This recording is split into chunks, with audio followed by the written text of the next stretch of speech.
one name on the face of this earth that can keep you out of hell. It's not Baptist, it's not Methodist, it's not Presbyterian, it's not Catholic, it's not Jew. There's just one name that can keep you out of hell, and it's the name of Jesus. Lighten up, Francis. This is Ask an Atheist, and I'm your host, Mike Smithgall. What you're about to hear is a clip from my full conversation with Annette Brandt. If you haven't heard the full episode, go check it out. It's really worth it. Don't forget to subscribe and share the show if you like what you heard. Let's go. Did you wrestle with any morality issues that, and I guess I'm thinking, like, was there something you thought, well, that's not right, based on a Christian and religious perspective, and then you realize later, why is that not right? It's just maybe what this group says is not right, but me as a person, and you kind of did allude to that there were differences already, that you had a feeling that the religion didn't align with your beliefs. But I'm wondering, was there anything specifically as a result of you becoming an atheist or going down that path, you're like, that's just completely wrong? Yeah, you used to think. We're kind of confessing our sins here, that we used to think something, and we changed that opinion on people, perhaps, or whatever the issue was. Yeah, so in middle school, my best friend at the time, I won't disclose their name for privacy reasons because of the story I'm about to tell, but they lost their virginity. And in a church youth group where they preach purity, purity until marriage and all of that, like, it was YouTube or Spotify, this, I felt like I had this big secret that was gonna hurt her and hurt me and hurt all, like it, we were basically taught that it would poison the well, so to say. And, they wouldn't have appreciated having her, be a mentor, say, to some of the younger youth groupers, or they probably just wouldn't have liked to have her in the group at all, to be honest, now looking back on it.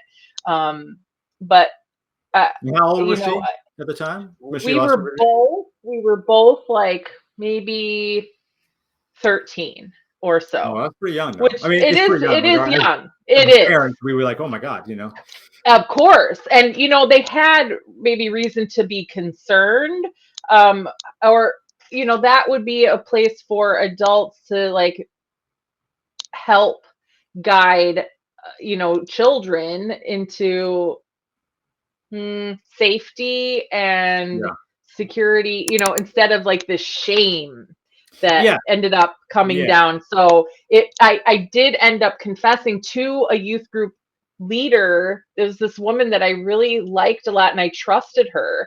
And really, she went and told like all of the other youth group leaders, and she betrayed that trust for me. And that was a big deal. And so then I watched all of this that happened afterwards with like the shaming her and shaming me. I was guilty by association because I was her best friend. Yeah. And it was just like, I don't know. There were several heartbreaks like that for me over the course of the years that I think I just felt so betrayed. There was another incident where a friend of mine, had a similar issue, she was grappling with her parents with whether or not her boyfriend, she could see him and she could go out after 11 and blah, blah, whatever.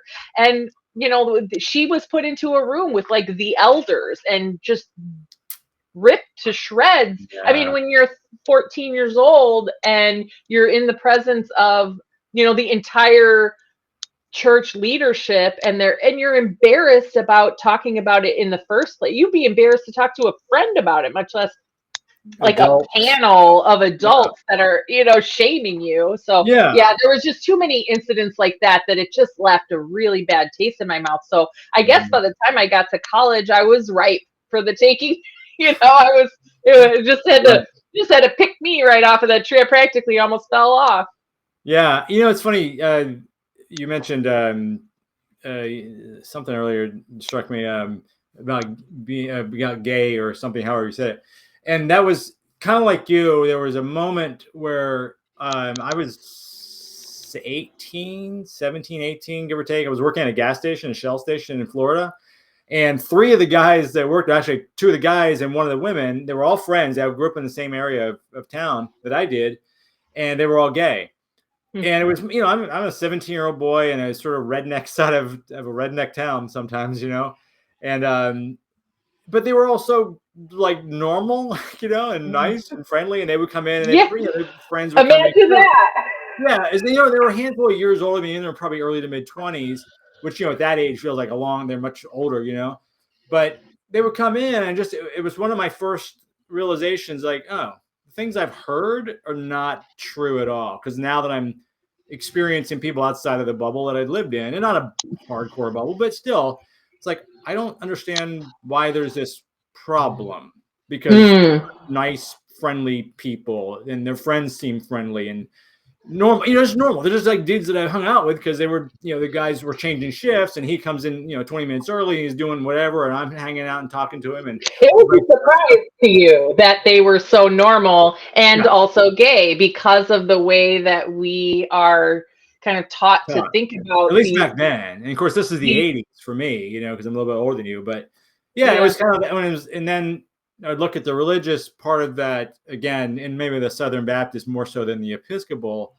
but which was again mostly who I was around, like kids at school and whatever. Most the Southern Baptist is a very strong religion in the South, you know. So I was like, this isn't.